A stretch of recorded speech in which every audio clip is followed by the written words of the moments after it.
que os céus não permitam que um contador domine uma empresa. Tudo o que eles fazem é olhar para os números, demitir gente e aniquilar o negócio. Sei disso porque contrato contadores. Tudo o que eles pensam é cortar custos e aumentar preços, o que causa mais problemas. A contabilidade é importante. Gostaria que mais gente a conhecesse, mas ao mesmo tempo ela não mostra tudo, acrescentou o pai rico furioso. Há uma solução? Perguntou Mike. Sim, disse pai rico. Aprenda a usar suas emoções para pensar e não pensar com suas emoções. Quando vocês, garotos, dominaram suas emoções, concordando em trabalhar de graça para mim, eu sabia que havia esperança. Quando novamente vocês resistiram às suas emoções quando os tentei com mais dinheiro, vocês estavam novamente aprendendo a pensar em vez de se renderem às emoções. Este é o primeiro passo. Por que esse primeiro passo é tão importante? Perguntei. Isso vocês terão de descobrir. Quero que vocês aprendam. Vou levá-los pelo caminho dos espinhos. É um lugar que quase todos evitam. Vou levá-los a esse lugar aonde a maioria das pessoas tem medo de ir. Se forem comigo, abandonarão a ideia de trabalhar por dinheiro e aprenderão a fazer o dinheiro trabalhar para vocês. E o que recebemos se formos com o Senhor? O que acontecerá se concordarmos em aprender com o Senhor? O que obteremos? Perguntei. O mesmo que irmão Coelho obteve, disse pai rico, libertação da boneca de piche. Referências a personagens de uma conhecida história infantil passada no sul dos Estados Unidos, Uncle Remus, 1881, de Joel C. Harris. Com base nela, Disney criou em 1946 o filme A Canção do Sul. A boneca de piche é usada pela raposa como isca para pegar e livrar-se de seu inimigo, o coelho. Há um caminho de espinhos? Perguntei. Sim, assentiu o pai rico. O caminho de espinhos é nosso medo e nossa ambição. A saída está em pôr de lado o medo e confrontar nossa ambição, nossas fraquezas, nossa carência. E a saída também está na mente, na escolha de nossos pensamentos. Escolher nossos pensamentos? Perguntou Mike intrigado. Sim, escolher o que pensamos em lugar de reagir a nossas emoções, em lugar de levantar da cama e ir para o trabalho para resolver os problemas, porque estamos assombrados pelo medo de não ter dinheiro para pagar nossas contas. O pensamento o levaria a dedicar tempo a colocar-se a si mesmo a pergunta: trabalhar com mais afinco seria a melhor solução para este problema? A maioria das pessoas está tão apavorada por não encarar a verdade, o medo está controlando-as, que não pode pensar e assim corre para sair de casa. A boneca de piche está no controle. Isto é o que quero dizer quando falo em escolher os pensamentos. E como fazemos isso? Perguntou Mike. Isso é o que vou ensinar a vocês. Vou lhes ensinar como escolher seus pensamentos, em lugar de reagir apavorados tomando o café da manhã afobadamente e disparando porta fora. Lembrem-se do que disse antes, um emprego é apenas uma solução de curto prazo para um problema de longo prazo. A maioria das pessoas só tem um problema em mente e é de curto prazo. São as contas do fim do mês, a boneca de piche. O dinheiro passa a conduzir suas vidas, ou melhor dizendo, o medo e a ignorância em relação ao dinheiro. Da mesma forma que faziam seus pais, elas acordam toda manhã e vão trabalhar por dinheiro. Não tem tempo de se perguntar se há outra maneira. Suas emoções estão no controle do seu pensamento, não a razão. O senhor pode distinguir o pensar com as emoções do pensar com a cabeça? Perguntou Mike. Sim, eu ouço isso o tempo todo, respondeu o pai rico. Ouço coisas como bem, todo mundo tem que trabalhar, ou os ricos são desonestos, ou vou procurar outro emprego, mereço esse aumento, eles não vão me passar para trás. Ou gosto deste emprego porque ele é seguro. Em lugar de perguntas como o que é que eu estou perdendo aqui, o que interromperia o pensamento emocional e daria tempo de pensar com clareza. Devo admitir que estava recebendo uma grande lição. Saber quando alguém estava falando a partir de suas emoções ou de um pensamento claro. Era uma lição que me prestou bons serviços a vida toda, especialmente quando era eu que estava falando a partir de uma reação e não de um pensamento claro. Enquanto caminhávamos de volta à loja, pai rico explicou que os ricos realmente faziam dinheiro. Eles não trabalhavam por ele. Ele continuou explicando que quando Mike e eu estávamos cunhando pratinhas de 5 centavos com o chumbo, pensando que estávamos fazendo dinheiro. Nós estávamos pensando quase como os ricos. O problema é que nós estávamos praticando um ato ilegal. Era legal quando o governo e os bancos faziam isso, mas não quando nós o fazíamos. Ele explicou que havia formas legais de fazer dinheiro e formas ilegais. Pai Rico continuou explicando que os ricos sabiam que o dinheiro era uma ilusão, como a cenoura para o burro. É em virtude do medo e da ambição que milhões de pessoas aceitam a ilusão de que o dinheiro é real. O dinheiro é uma ficção.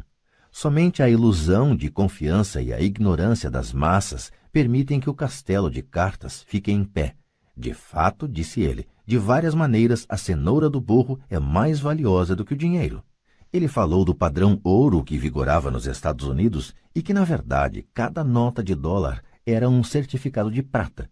O que o preocupava é que algum dia o país pudesse abandonar o padrão ouro e os dólares deixassem de ser certificado de prata.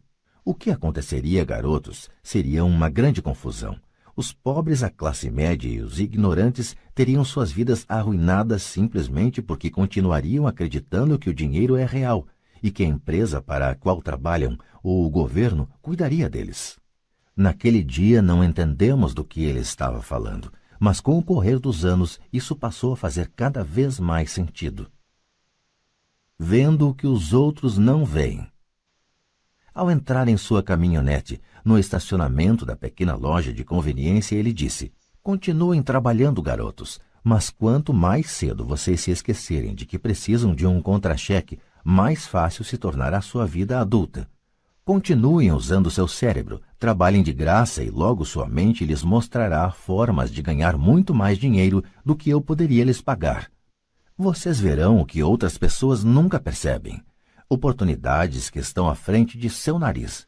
A maioria jamais enxerga essas oportunidades porque estão atrás de dinheiro e segurança, e é isso que elas recebem. No momento em que vislumbrarem uma oportunidade, vocês a reconhecerão pelo resto de suas vidas. Quando conseguirem isso, vou lhes ensinar outra coisa. Aprendam essa lição e evitarão uma das maiores armadilhas da vida. Vocês não tocarão nunca, jamais, nessa boneca de piche. A boneca de piche da história é totalmente pegajosa, daí a dificuldade de se livrar dela e dos problemas que ela provoca. Mike e eu pegamos nossas coisas na loja e nos despedimos da Sra. Martin. Voltamos ao parque, ao mesmo banco da área de piquenique, e passamos várias horas pensando e conversando. Passamos a semana seguinte na escola, pensando e conversando. Durante outras 2 semanas, pensamos, conversamos e trabalhamos de graça. No fim do segundo sábado, estava eu outra vez me despedindo da Sra. Martin e atirando um olhar sonhador para a estante das revistas em quadrinhos. O duro de não ganhar nem mesmo 30 centavos aos sábados era que eu não tinha dinheiro para comprar gibis. De repente, enquanto a Sra. Martin se despedia de Mike e de mim, vi que ela estava fazendo algo que eu nunca a vira fazer antes. Ou melhor, vira, mas nunca prestara atenção. A Sra. Martin estava arrancando a metade superior da capa do gibi. Ela guardava essa metade e jogava numa caixa de papelão o resto da revistinha. Quando perguntei o que estava fazendo com as revistinhas, ela falou: "Estou jogando fora. Devolvo a parte de cima da capa para o distribuidor das revistas, que me dá um crédito quando traz os novos gibis. Ele vai chegar daqui a 1 hora." Mike e eu esperamos 1 hora. Quando ele chegou, perguntei se podíamos ficar com os gibis velhos. Ele respondeu: "Vocês podem ficar se vocês trabalharem nesta loja e não os revenderem." Nossa parceria ressuscitou. A mãe de Mike tinha um quarto vazio no porão da casa. Nós o limpamos e começamos a empilhar ali centenas de gibis. Em pouco tempo, nossa biblioteca de gibis estava aberta ao público. Contratamos a irmã caçula de Mike, que adorava estudar para ser bibliotecária. Ela cobrava de cada criança um ingresso de 10 centavos e a biblioteca permanecia aberta depois das aulas, das 14h30 às 16h30, todos os dias. Os frequentadores, as crianças da vizinhança, podiam ler quantos gibis conseguissem nessas 2 horas. Era uma pechincha, pois cada gibi custava 10 centavos e podiam-se ler 5 ou 6 nessas 2 horas. A irmã de Mike controlava a saída da garotada para assegurar-se de que ninguém estivesse levando uma revista emprestada. Ela também controlava os livros, registrava quantas crianças compareciam diariamente, quem eram elas e os comentários que faziam. Recebia $1 por semana e deixávamos que lesse de graça quantos gibis desejasse, o que ela fazia raramente porque estava sempre estudando. Mike e eu mantivemos o acordo de trabalhar todo sábado na loja e arrecadávamos os gibis descartados. Mantivemos nosso acordo com o distribuidor, pois não revendíamos nenhum gibi. Quando eles ficavam muito rasgados, os queimávamos. Tentamos abrir uma filial, mas nunca encontramos alguém tão dedicado e confiável quanto a irmã do Mike para cuidar dela. Nessa idade precoce, descobrimos como era difícil conseguir bons funcionários. 3 meses depois da inauguração da biblioteca, houve uma briga na sala. Alguns garotos de outro bairro a invadiram e começaram a confusão. O pai de Mike sugeriu que fechássemos o negócio. Nossa biblioteca deixou de existir e paramos de trabalhar aos sábados na loja de conveniência. De qualquer forma, Pai Rico estava entusiasmado e queria nos ensinar mais. Ele estava feliz porque tivemos muito êxito na primeira lição. Aprendemos a fazer o dinheiro trabalhar para nós. Como não tínhamos recebido pagamento pelo trabalho na loja, forçamos nossa imaginação identificando uma oportunidade de ganhar dinheiro. Ao começar nosso próprio negócio, a biblioteca de gibis, estávamos controlando nossas próprias finanças e não dependendo de um empregador. A melhor parte é que nosso negócio rendia dinheiro para nós, mesmo que nós não estivéssemos fisicamente presentes. Nosso dinheiro trabalhava para nós. Em lugar de nos pagar em dinheiro, Pai Rico tinha nos dado muito mais. Capítulo 3. Lição 2. Para que a alfabetização financeira? Em 1990, meu melhor amigo, Mike, assumiu o império de seu pai e está fazendo de fato um trabalho melhor do que o dele. Encontramo-nos 1 ou 2 vezes no ano, no campo de golfe. Ele e sua mulher são muito mais ricos do que você possa imaginar. O império de Pai Rico está em grandes mãos e Mike está agora preparando seu filho para ocupar seu lugar, tal como seu pai nos preparou. Em 1994, aposentei-me aos 47 anos de idade e minha mulher, Kim, tinha 37 anos. A aposentadoria não significa deixar de trabalhar. Para minha mulher e para mim, quer dizer que se não houver mudanças cataclísmicas inesperadas, podemos trabalhar ou não, e nossa riqueza continuará aumentando automaticamente, ficando bem à frente da inflação. Acho que isso representa liberdade. Os ativos são suficientemente grandes para crescerem por si próprios. É como plantar uma árvore. Você a rega durante anos, então um dia ela não precisa mais disso. Suas raízes são suficientemente profundas. Então a árvore lhe proporciona sombra para seu prazer. Mike optou por dirigir o império e eu por aposentar-me. Sempre que faço palestras, as pessoas perguntam o que lhes aconselho ou o que elas deveriam fazer. Como começar? Há algum bom livro que eu possa recomendar? O que elas deveriam fazer para preparar seus filhos? Qual é o segredo do sucesso?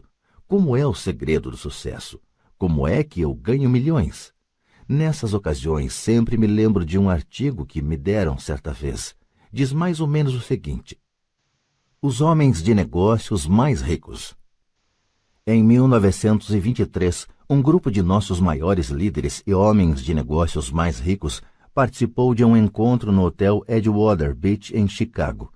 Entre eles estava Charles Schwab, presidente da maior siderúrgica independente, Samuel Insull, presidente da maior empresa de energia elétrica, Howard Hobson, presidente da maior empresa fornecedora de gás, Ivar Krieger, presidente da International Match Company, uma das maiores empresas da época, Leon Fraser, presidente do Banco Internacional de Compensações Financeiras, Richard Whitney, presidente da Bolsa de Valores de Nova York, Arthur Cotton e Jesse Livermore, 2 dos maiores especuladores de ações, e Albert Fall, um membro do gabinete do presidente Harding.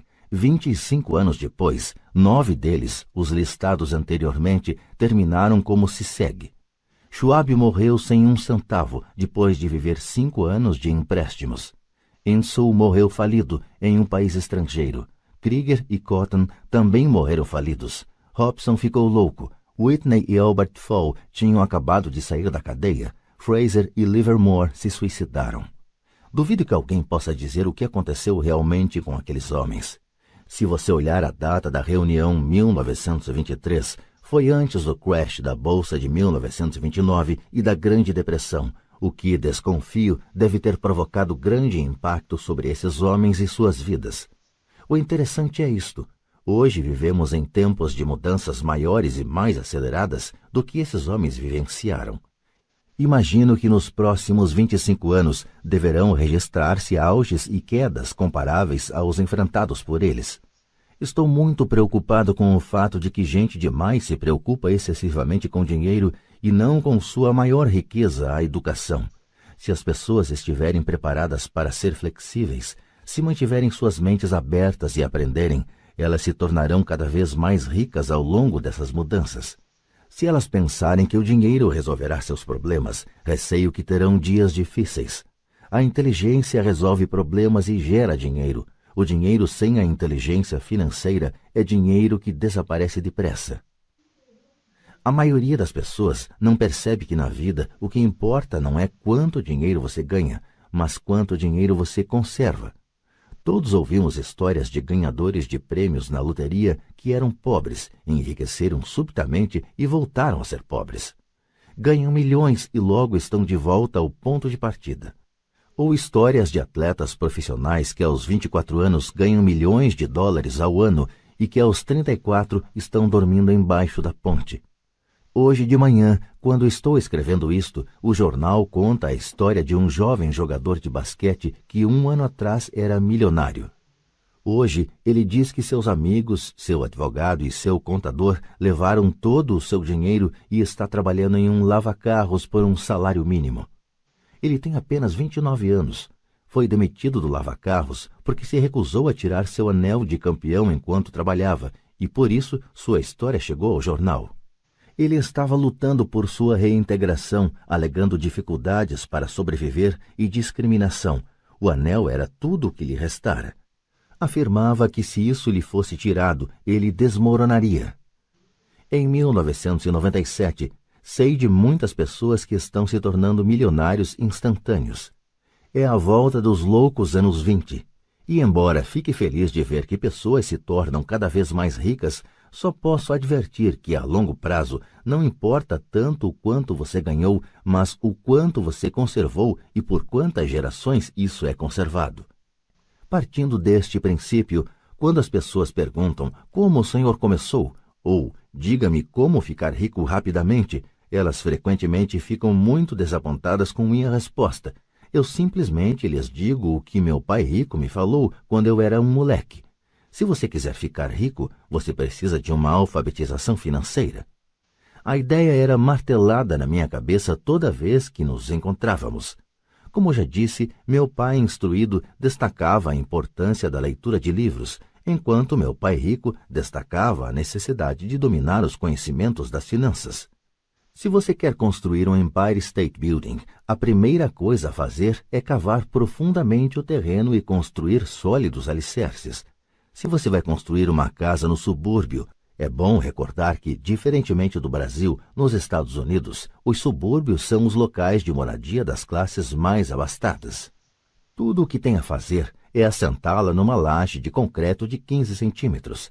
A maioria das pessoas, em sua ânsia de enriquecer, tenta construir um Empire State Building sobre uma laje de 15 centímetros. Nosso sistema escolar, por ter sido criado na época agrária, ainda acredita em casas sem alicerces. Chão de terra batida ainda está na moda. Assim a garotada sai da escola sem qualquer fundamento financeiro. Um dia, insones e endividados no subúrbio, vivendo o sonho americano, elas decidem que a resposta para seus problemas financeiros está em achar um meio de enriquecer rapidamente. Começam a construção do arranha-céu. Sobe rapidamente e logo em lugar de um Empire State Building temos a torre inclinada dos subúrbios, de volta às noites insones. No meu caso e no de Mike, quando adultos as nossas escolhas foram possíveis porque fomos ensinados a construir sólidos alicerces quando éramos apenas crianças. Agora vejamos, a contabilidade é possivelmente um dos assuntos mais áridos do mundo e pode também ser o mais confuso. Mas se você quiser ser rico, pode ser o assunto mais importante. A questão é como pegar um tema entediante e confuso e ensiná-lo a crianças. A resposta é: simplifique. Comece por ensiná-lo por meio de figuras. Meu pai rico construiu um sólido alicerce financeiro para Mike e para mim. Já que éramos apenas crianças, ele criou uma forma muito simples de ensinar. Durante anos, ele apenas fazia desenhos e usava palavras. Mike e eu entendíamos os desenhos simples, o jargão, o movimento do dinheiro e então, anos mais tarde, pai rico começou a incluir números. Hoje, Mike domina uma análise contábil muito mais complexa e sofisticada porque precisa disso. Ele tem que controlar um império de $1 bilhão. Eu não sou tão sofisticado porque meu império é menor. Contudo, ambos partimos do mesmo alicerce simplificado. No texto que se segue, apresentarei as mesmas noções simples que o pai de Mike criou para nós. Embora simples, esses desenhos ajudaram a orientar 2 garotos na construção de uma grande riqueza embasada em fundamentos sólidos e profundos. Regra número 1. Você tem que conhecer a diferença entre um ativo e um passivo e comprar ativos. Se você deseja ser rico, isso é tudo o que você precisa conhecer. É a regra número 1, e é a única regra. Isto pode parecer absurdamente simples, porque não se tem ideia do quanto é profunda. A maioria das pessoas tem dificuldades financeiras porque não conhece a diferença entre um ativo e um passivo. As pessoas ricas adquirem ativos. Os pobres e a classe média adquirem obrigações pensando que são ativos. Quando o pai rico explicou isso para Mike e para mim, pensamos que ele estava brincando. Aí estávamos quase adolescentes, esperando pelo segredo do enriquecimento, e essa era a resposta. Era tão simples que precisamos parar um longo tempo para pensar a respeito. O que é um ativo? Perguntou Mike. Não se preocupe agora, disse pai rico. Deixe a ideia amadurecer. Se você puder entender a simplicidade, sua vida terá um rumo e será fácil do ponto de vista financeiro. É simples, por isso é que não se presta atenção. O Senhor quer dizer que tudo o que precisamos conhecer é o que é um ativo, comprá-lo e então ficaremos ricos? Perguntei. Pai rico balançou a cabeça afirmativamente. É simples assim. Se é tão simples, por que é que todos não ficam ricos? Perguntei. Pai rico sorriu. Porque as pessoas não sabem distinguir um ativo de um passivo. Lembro-me de ter perguntado como é que os adultos podem ser tão ignorantes? Se é tão simples, tão importante, por que todo mundo não procura descobrir a diferença? Pai rico levou apenas alguns minutos para explicar o que eram ativos e passivos. Já adulto, tive dificuldade em explicar isso a outros adultos. Por quê? Porque os adultos são mais espertos. Na maioria dos casos, a simplicidade da ideia escapa aos adultos porque eles foram educados de maneira diferente. Eles foram educados por outros profissionais instruídos, como banqueiros, contadores, agentes imobiliários, planejadores financeiros e assim por diante. A dificuldade está em levar os adultos a desaprender ou em torná-los outra vez crianças. Um adulto inteligente frequentemente se sente diminuído ao prestar atenção em definições simplistas. Pai rico acreditava no princípio SE, simplifique estúpido, de modo que ele simplificou as coisas para os 2 garotos e deu-lhes uma sólida base financeira. O que provoca a confusão? Ou como algo tão simples pode parecer tão enrolado? Por que alguém compraria um ativo que na verdade era uma obrigação? A resposta está nos conhecimentos básicos. Pensamos em alfabetização e não em alfabetização financeira. O que define se algo é um ativo ou é um passivo não são as palavras. De fato, se você quer ficar realmente confuso, procure as palavras ativo e passivo no dicionário. Sei que um contador pode achar boa a definição, mas para a pessoa média não faz sentido. Mas nós adultos muitas vezes somos orgulhosos demais para admitir que algo não faz sentido. Quando éramos garotos, pai rico falava: o que define um ativo não são as palavras, mas os números. E se você não puder ler os números, você não pode distinguir um ativo de um buraco no chão. Na contabilidade, dizia pai rico, não importam os números, mas o que os números contam. É como as palavras. Não são as palavras, mas as histórias que elas nos contam. Muitas pessoas leem, mas não entendem muita coisa. É a chamada compreensão da leitura. E todos temos habilidades diferentes no que se refere à compreensão da leitura. Por exemplo, recentemente comprei um novo aparelho de vídeo. Junto vinha um manual que explicava como fazer gravações. Tudo o que eu queria era gravar meu programa preferido numa sexta-feira à noite. Quase fiquei maluco tentando ler o manual. Nada no meu mundo é tão complexo quanto programar a gravação do vídeo. Eu li as palavras, mas não entendi nada. Eu tiro 10 no reconhecimento das palavras, mas tiro 0 na compreensão. E o mesmo acontece com a maioria das pessoas quando se trata de demonstrações financeiras. Se você quer ficar rico, você tem que ler e entender os números. Ouvi meu pai rico repetir isso 1000 vezes. E também aprendi: os ricos adquirem ativos e os pobres e a classe média adquirem obrigações. Aqui está a maneira de distinguir ativos de passivos. A maioria dos contadores e profissionais das finanças não concorda com as definições, mas estas noções simples foram o início de uma base financeira sólida para 2 garotos. Para ensinar a pré-adolescentes, Pai Rico simplificou tudo durante anos, usando tantos exemplos quanto possível, o menor número de palavras possível e nenhum número.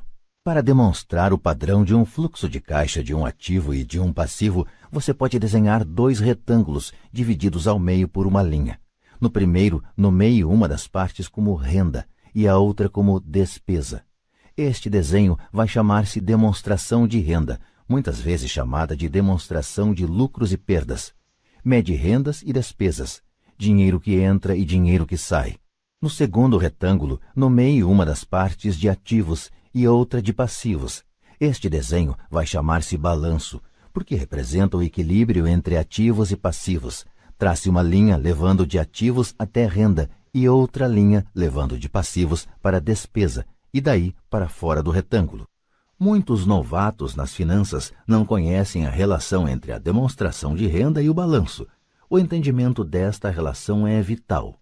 A principal causa da dificuldade financeira está simplesmente no desconhecimento da diferença entre um ativo e um passivo. E a confusão decorre da definição das 2 palavras. Se você quer uma lição de confusão, busque no dicionário as palavras ativo e passivo. Isto pode fazer sentido para contadores formados, mas para as pessoas comuns parece que está escrito em mandarim. Você lê as palavras da definição, mas o entendimento verdadeiro é difícil. Como disse anteriormente, meu pai rico dizia para 2 garotos que ativos põem dinheiro no seu bolso. Simpático, simples e útil. Agora que ativos e passivos foram definidos nos desenhos que você fez e que chamaremos de diagramas, pode ficar mais fácil o entendimento das palavras. Um ativo é algo que põe dinheiro no meu bolso. Um passivo é algo que tira dinheiro do meu bolso. Isso é o que você realmente precisa saber. Se quer ser rico, simplesmente passe sua vida comprando ativos. Se quer ser pobre ou pertencer à classe média, passe a vida comprando passivos. É o desconhecimento dessa diferença que provoca a maior parte das dificuldades financeiras na vida real. Analfabetismo, tanto de palavras quanto de números, é a base das dificuldades financeiras.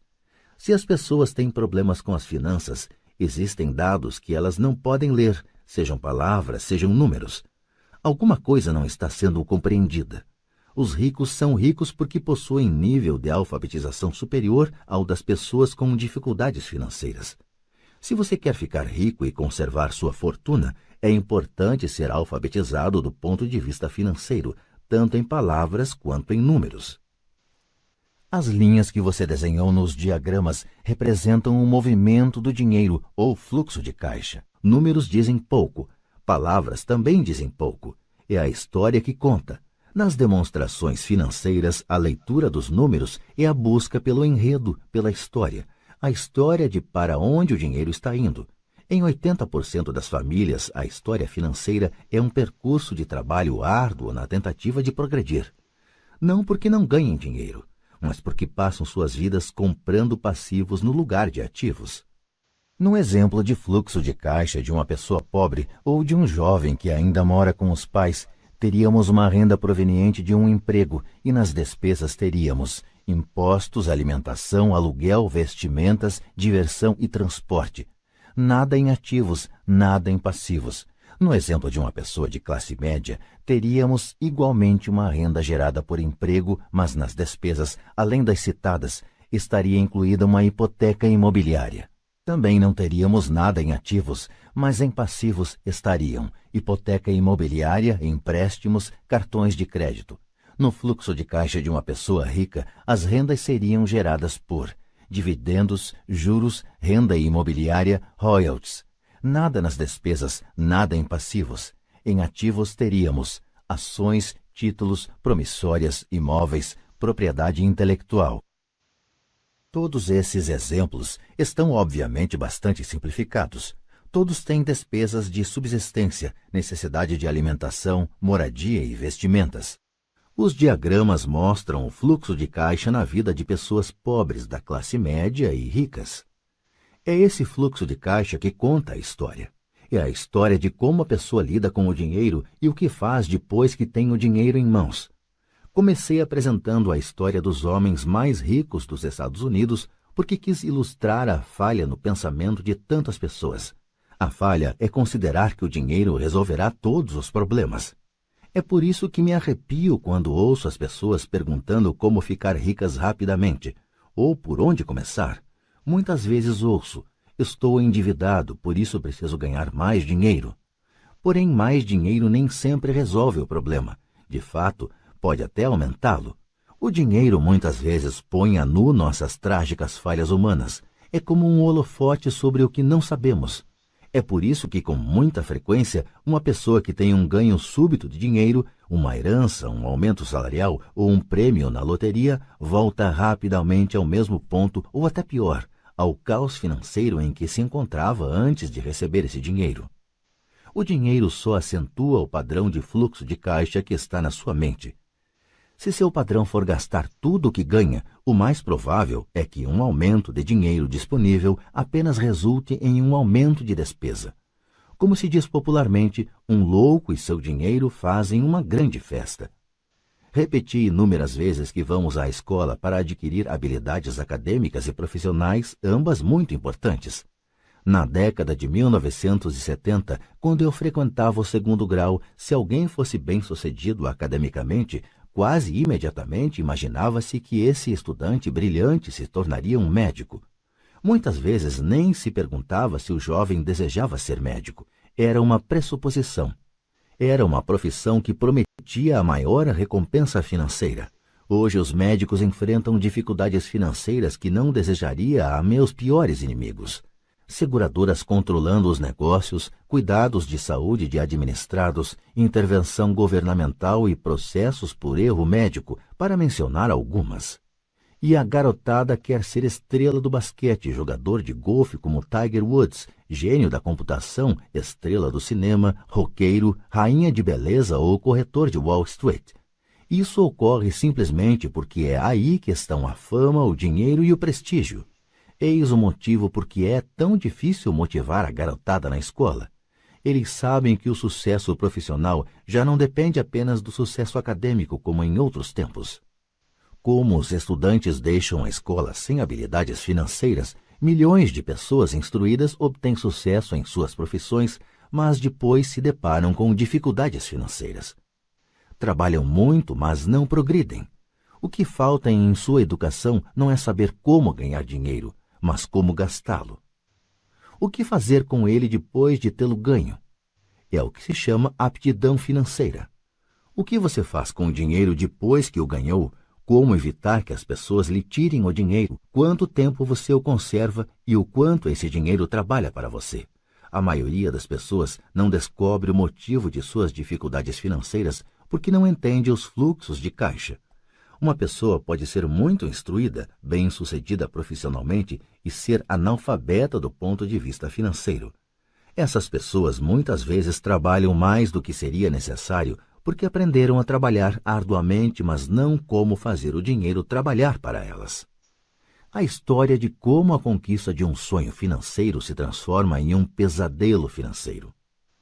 A visão cinematográfica de pessoas trabalhadoras tem um padrão definido. Recém-casados, jovens altamente instruídos, felizes, mudam-se para um de seus pequenos apartamentos alugados.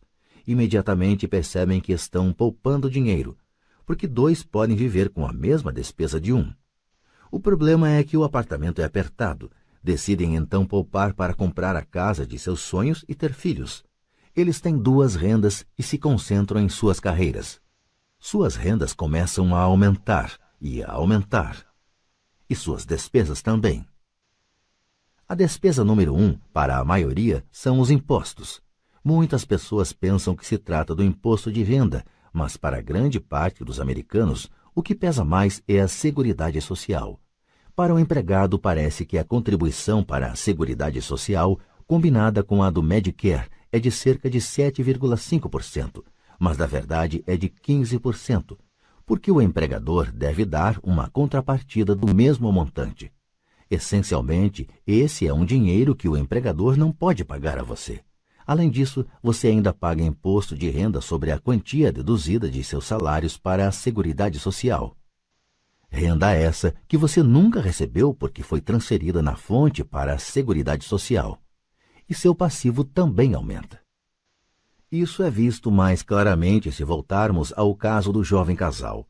Em consequência do aumento de suas rendas, eles resolvem comprar a casa de seus sonhos. Uma vez adquirida, eles pagam um novo imposto, o chamado imposto de propriedade. Então, eles compram um carro novo, novos móveis e novos eletrodomésticos para montar um novo lar. E de repente acordam e a coluna do passivo está atulhada de dívidas hipotecárias e do cartão de crédito. Agora eles estão aprisionados na corrida dos ratos. Chega o primeiro filho, eles trabalham ainda mais dinheiro e mais impostos, a chamada escalada da alíquota. Um cartão de crédito chega pelo correio, eles o usam, mais despesa. Uma financeira telefona e diz que seu maior ativo, sua casa, teve seu valor aumentado. A empresa oferece um empréstimo de consolidação, porque sua ficha é tão boa e lhes diz que o mais inteligente a fazer é zerar os altos juros ao consumidor, liquidando seu débito junto ao cartão de crédito. E, além de tudo, os juros pagos sobre a hipoteca imobiliária podem ser deduzidos do imposto de renda. Eles aceitam e zeram os débitos de seus cartões de crédito onerados pelos elevados juros ao consumidor. Eles suspiram aliviados. A dívida com o cartão de crédito está encerrada. Agora suas dívidas de consumo estão somadas à hipoteca imobiliária de sua casa própria. As prestações mensais são reduzidas porque ampliaram o financiamento para 30 anos. É atitude muito inteligente. O vizinho os convida para irem às compras. Afinal, está começando a liquidação do Memorial Day, uma chance de poupar algum dinheiro. Eles se dizem, não vamos comprar nada, só vamos olhar. Mas para a eventualidade de achar uma boa oferta, põe aquele novo cartão de crédito na carteira. Encontro este jovem casal a toda hora. Seus nomes mudam, mas seu dilema financeiro é o mesmo. Eles vêm a minhas palestras para ouvir o que eu tenho a dizer. Perguntam-me, o senhor pode nos dizer como ganhar mais dinheiro? Seus hábitos de compra os levam a buscar mais renda. Eles nem sabem que o problema está na forma que escolheram para gastar o dinheiro que têm. São provocados por seu analfabetismo financeiro e por não entenderem a diferença entre um ativo e um passivo. Raramente os problemas de dinheiro das pessoas são resolvidos com mais dinheiro. A inteligência resolve os problemas. Um amigo meu costuma repetir uma frase para as pessoas endividadas. Se você descobre que se enterrou num buraco, pare de cavar. Quando criança, meu pai dizia frequentemente que os japoneses conheciam 3 poderes: o poder da espada, o poder da joia e o poder do espelho. A espada simboliza o poder das armas. Os Estados Unidos têm gastado trilhões de dólares em armamento e, por isso, são a presença militar suprema do mundo. A joia representa o poder do dinheiro. Há uma certa verdade no dito, lembre-se da regra de ouro, quem tem o ouro faz as regras. O espelho significa o poder do autoconhecimento. Esse autoconhecimento, de acordo com a lenda japonesa, era o mais apreciado dos 3. Os pobres e a classe média muitas vezes permitem que o poder do dinheiro os controle. Ao simplesmente acordar e trabalhar mais arduamente, deixando de perguntar-se a si mesmos se o que fazem tem sentido, eles dão um tiro no próprio pé na hora em que saem de casa todos os dias. Por não entendê-lo plenamente, a vasta maioria das pessoas permite que o formidável poder do dinheiro exerça o controle sobre elas. Contudo, o poder do dinheiro é usado contra elas. Se usassem o poder do espelho, teriam se perguntado: isto tem sentido? Com muita frequência, em vez de confiar em sua sabedoria íntima, a maioria das pessoas acompanha a multidão. Fazem apenas o que todo mundo faz. Conformam-se em vez de questionar. Muitas vezes repetem sem pensar o que lhes foi dito. Ideias como diversifique ou sua casa é um ativo, sua casa é o maior investimento, você terá uma redução nos impostos endividando-se mais, consiga um emprego seguro, não assuma riscos. Disse que para muitas pessoas o medo de falar em público é maior do que o medo da morte. De acordo com psiquiatras, o medo de falar em público é provocado pelo medo do ostracismo, o medo de aparecer, o medo das críticas, o medo do ridículo, o medo de se tornar um pária. O medo de ser diferente impede que muitas pessoas busquem novas formas de resolver seus problemas. É por isso que meu pai instruído dizia que os japoneses davam maior valor ao poder do espelho, porque somente quando nós, como seres humanos, nos olhamos no espelho, encontramos a verdade. E a principal razão pela qual as pessoas dizem procure segurança é o medo. Isso vale para tudo: esporte, relacionamento, carreira ou dinheiro. É esse mesmo medo, o medo do ostracismo, que leva as pessoas a se conformarem e a não questionarem opiniões aceitas ou tendências generalizadas. Sua casa é um ativo, faça um empréstimo consolidando suas dívidas e livre-se delas. Trabalhe com mais afinco, isto é uma promoção. Algum dia chego a vice-presidente, poupe, quando tiver um aumento vou comprar uma casa maior. Fundos mútuos são seguros, bonecas Taiko e Elmo estão em falta, mas ainda tenho uma reservada para um cliente que não apareceu. Muitos dos grandes problemas financeiros são causados pelo desejo de se acompanhar a maioria e não querer ficar atrás do vizinho. Ocasionalmente, todos nós precisamos nos olhar no espelho e seguir nossa sabedoria interior e não nossos medos. Quando Mike e eu estávamos com uns 16 anos, começamos a ter problemas na escola. Não éramos maus garotos, apenas começamos a nos distanciar da maioria. Trabalhávamos para o pai do Mike depois das aulas e nos fins de semana. Muitas vezes Mike e eu passávamos horas depois do trabalho sentados junto do seu pai enquanto este se reunia com diretores de banco, advogados, contadores, corretores, investidores, gerentes e empregados. Ele era um homem que deixara a escola aos 13 anos e agora dirigia e instruía, comandava e questionava pessoas com alto nível de escolaridade. Elas acorriam a seu chamado e se preocupavam quando ele não as aprovava. Esse era um homem que não tinha acompanhado a multidão, um homem que pensava por si próprio e detestava as palavras "temos que fazer assim, porque todos fazem assim". Ele também odiava ouvir "não é possível". Se você quisesse levá-lo a fazer alguma coisa, bastava dizer "acho que o senhor não consegue isso".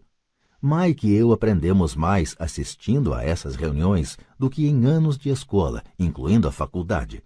O pai de Mike não tinha uma instrução formal, mas tinha conhecimentos financeiros e, em consequência, era bem-sucedido. Ele costumava repetir para nós: uma pessoa inteligente contrata pessoas mais inteligentes do que ela mesma. Portanto, Mike e eu tínhamos o privilégio de passar horas ouvindo e, no processo, aprendendo com pessoas inteligentes. Mas por causa disso, Mike e eu não podíamos acomodar-nos ao dogma padrão que nossos professores pregavam. E isso criava problemas. Sempre que um professor falava: se vocês não tirarem boas notas, vocês não se sairão bem no mundo real, Mike e eu franzíamos as sobrancelhas. Quando nos diziam para seguir as normas e não nos desviarmos das regras, víamos por que esse processo de ensino desestimulava de fato a criatividade. Começamos a entender por que Pai Rico nos dizia que as escolas se destinavam a formar bons empregados em lugar de bons empregadores. De vez em quando, Mike e eu perguntávamos a nossos professores como se aplicava na prática o que estávamos estudando, ou por que não estudávamos o dinheiro e como ele funcionava. Esta última pergunta era muitas vezes respondida com a afirmação de que o dinheiro não era importante, que se nós tivéssemos uma educação excelente, o dinheiro viria atrás. Quanto mais sabíamos sobre o poder do dinheiro, mais nos distanciávamos de nossos mestres e colegas. Meu pai instruído nunca me pressionava em relação às notas. Muitas vezes me perguntei por quê. Ele, porém, começou a discutir sobre dinheiro. Com 16 anos, já tinha provavelmente uma base de conhecimentos sobre dinheiro melhor do que minha mãe e meu pai. Eu sabia escriturar livros contábeis, ouvia especialistas em tributação, advogados especializados em questões empresariais, gerentes de banco, corretores imobiliários e investidores. Meu pai falava com professores. Certo dia, meu pai falou que nossa casa era seu maior investimento. Uma discussão um tanto desagradável teve início quando eu lhe mostrei por que não achava que uma casa fosse um bom investimento. Havia uma diferença na percepção de meu pai rico e de meu pai pobre no que se referia a casas. Um pensava que sua casa era um ativo, o outro que era um passivo. Atualmente ainda ouço contestações à ideia de que uma casa não é um ativo. E sei que, para a maioria das pessoas, ela é não só o seu maior investimento, como também seu sonho. E sermos donos de nossa moradia é melhor do que nada. Eu ofereço simplesmente uma maneira alternativa de encarar esse dogma popular. Se minha mulher e eu fôssemos comprar uma casa maior, mais vistosa, nós a encararíamos não como um ativo, mas como um passivo, já que iria tirar dinheiro de nossos bolsos. Aqui vai o argumento que desenvolvo. Na verdade, não espero que a maioria das pessoas concorde com ele, uma vez que um lar agradável é um fator emocional. E no que se refere a dinheiro, grandes emoções tendem a reduzir a inteligência financeira. 1. Em relação a casas, destaco que em geral as pessoas passam a vida pagando por uma moradia que nunca será delas. Em outras palavras, compra-se uma casa nova a cada tantos anos, incorrendo cada vez em um novo empréstimo de 30 anos sobre a casa anterior. 2. Apesar de poderem deduzir os juros da hipoteca para fins de imposto de renda, as pessoas pagam todas as demais despesas com o dinheiro que sobra depois de pago o imposto, mesmo depois que liquidam a hipoteca. 3. Impostos sobre a propriedade. Os pais de minha mulher ficaram chocados quando os impostos sobre a propriedade relativos à sua residência aumentaram para $1.000 mensais. Isso ocorreu após sua aposentadoria, de modo que o aumento pressionou seu orçamento e eles se viram obrigados a mudar de casa. 4. O valor dos imóveis nem sempre aumenta. Em 1997, enquanto escrevo este livro, eu tenho amigos que devem $1 milhão por imóveis